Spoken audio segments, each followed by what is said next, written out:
It's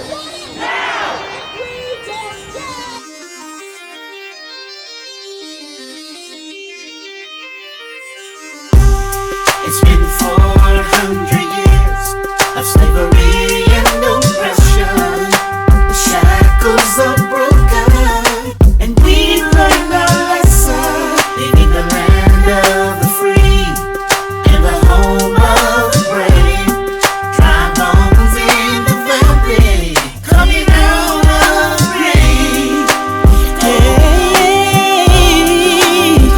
I'm going home.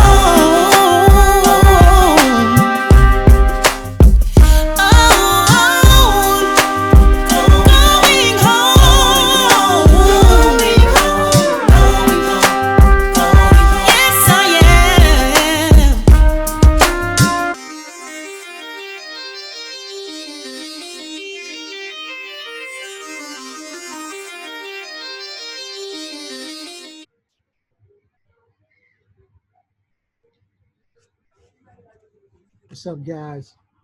Matt here, aka Eric Matthews. Um, Want to come on today and give you another edition of Experience is the Best Teacher. This is part two. I've been promising you guys that I was going to do this. And so, first of all, let me just say thank you all again for the love that you're showing and helping us to secure the soul food joint for a long period of time. If you hadn't heard yet, we are running a campaign for the next 2 months until the end of April. And we're trying to raise money so that we can add to what we already have to secure this spot for a long time. We want to keep on serving people and giving good conversation and making them feel at home. Okay.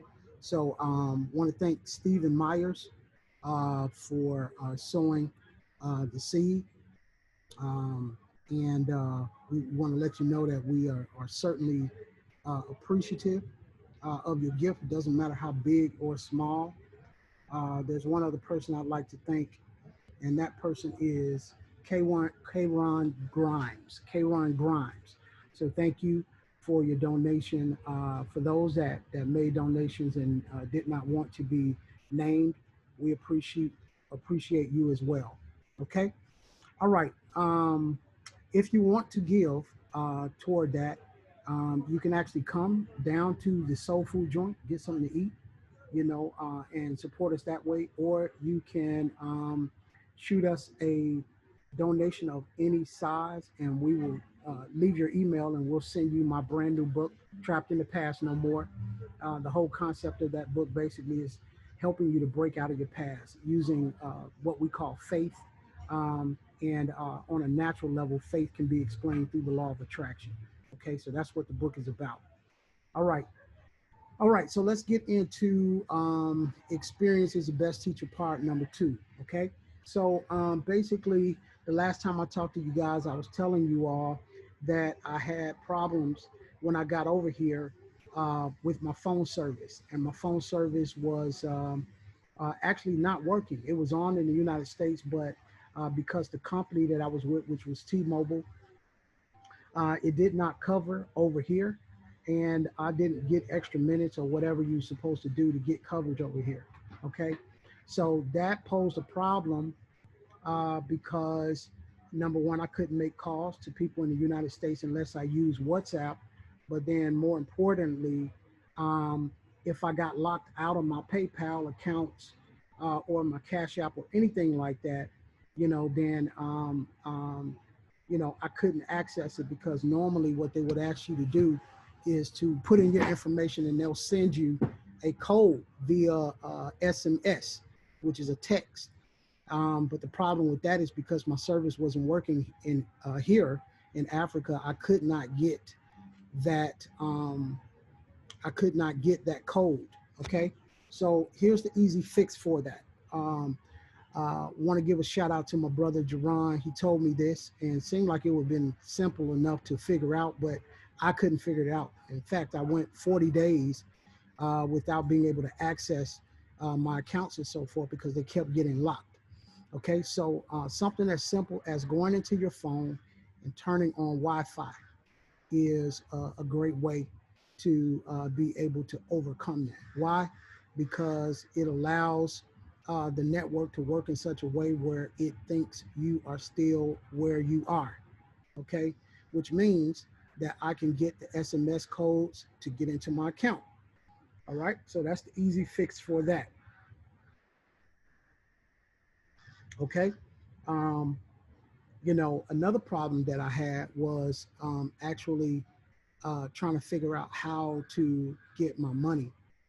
Um, and I have an account in the U.S. and once I have money deposited in that account, it was difficult for me to get it out. So, after much research, basically, I cashed out my sister, and she took it to Western Union, and Western Union me, and there's a fee on one end, so I was able to get the money that way. So that was an easy fix, but very difficult to find out. I had to go through a lot of hardship, and I don't want you to have to go through that. So that's why I'm doing this video to let you know. Experience is the best teacher. Okay, so I was able to access my funds. Then after that, because I had so many transactions going on being sent to me by my sister, um, they start questioning her and putting holes on my money, and I don't know what that was about. I'll let you guys figure that out, but when I do Experience is the Best Teacher Part 3, maybe I will have come up with a solution for that. It's always something, guys, but just like I'm encouraging myself, I want you guys to stay encouraged and continue to, do what you got to do, and don't worry about what challenges you're going to have on this end. Once you get on this end, I'm sure they will work out because, it's working out with me. Okay, let's see what else. What else? One things I want you to do is when you get here is don't prejudge, and that's a two-sided coin. Don't prejudge and think everybody's trying to get over on you, but also don't prejudge and judge people and give them, so much of your trust, because you'll find out experience will uh, indicate to you that in some cases that's not the thing to do. In some cases it is the thing to do. So don't prejudge. One rule that I really live by is I don't judge a person for one mistake that they make. I judge them by the pattern of mistakes that they create. If you can see a person doing something over and over and over and over again, that's really them. It's not something that is a mistake or something they messed up on. That's really them. You know, it's oftentimes very, very difficult for you to pretend to be somebody that you're not, because naturally at some point the real you is going to come out. Okay, so guys, just continue to watch people, and over time the real them will show. Even if they're presenting you a false representation of who they really are. Okay. Another thing, living in Gambia, you're going to have to become a great negotiator. For me, I can articulate myself very well. I talk on several different levels. So that skill set has proven to be um, a very valuable skill set for me, because I've had to negotiate my way, and basically, um, pretty much my well-being really depended on how well I was able to negotiate. So, if you don't have a lot of money coming over here, you know, it is negotiable. No price is a set price. It's negotiable. Okay. And I would just say, don't try to come up with no deep way to share with people what's going on or whatever, or try to get over on somebody. Just tell them what it really is. Either they're going to do it and work with you or not. In my case, people have worked with me. Okay. So I found that to be a very, very valuable tool, for people.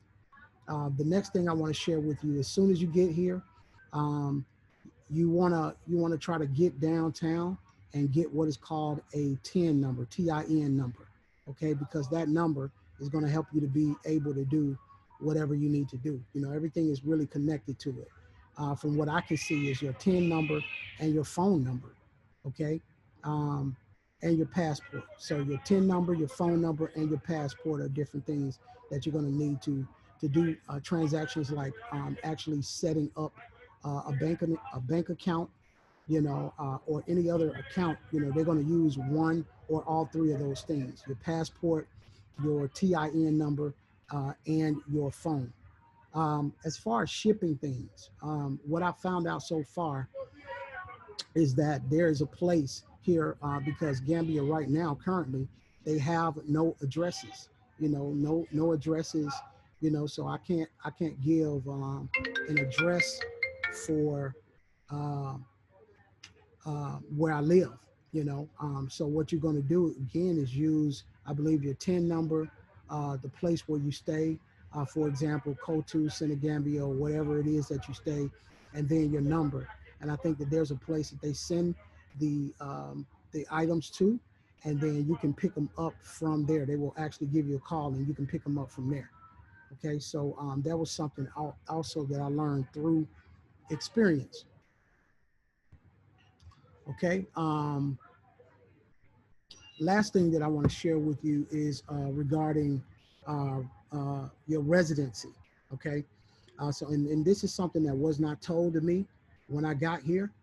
And so basically, what I did was I actually forgot about it the first 30 days. It ended up being about 15, 20 days late. But when you get here, guys, you're going to pay a fee. You can do that at the airport.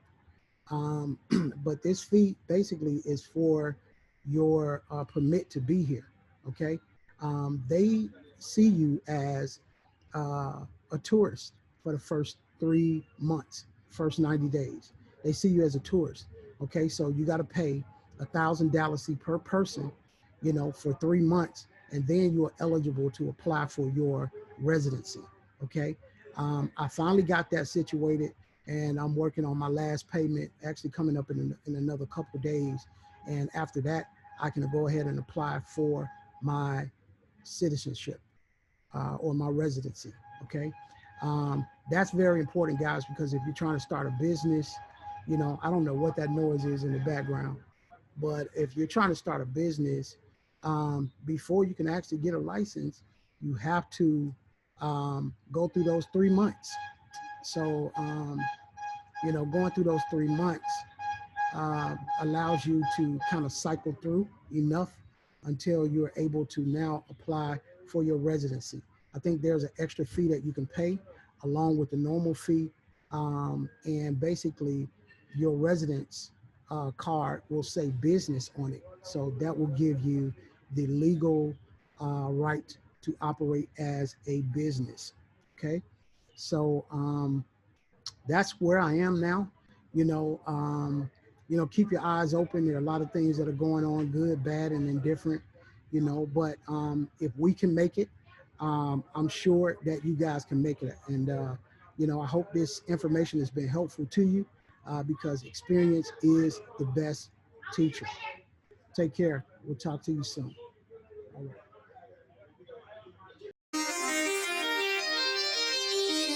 Don't miss the next episode of Going Home with Erick and Nicole.